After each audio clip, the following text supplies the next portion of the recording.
रत्नागिरी शहरात आज एक मोठी दुर्घटना थोडक्यात टळली। शहरातील शिवाजीनगर परिसरातील प्रसिद्ध परकार रुग्णालयाच्या डायलिसिस विभागात सोमवारी सकाळी अचानक आग लागल्यानं एकच खळबळ उडाली। प्राथमिक माहितीनुसार शॉर्ट सर्किटमुळे ही आग लागली असून काही वेळातच आगीने मोठे रूप धारण केले।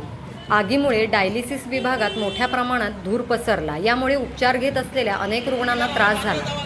आग लागल्याचे समजताच रुग्णालय प्रशासन आणि कर्मचाऱ्यांनी तत्परता दाखवत सर्व रुग्णांना सुरक्षितपणे बाहेर काढले आणि काही रुग्णांना पुढील उपचारांसाठी अन्य रुग्णालयात हलवले।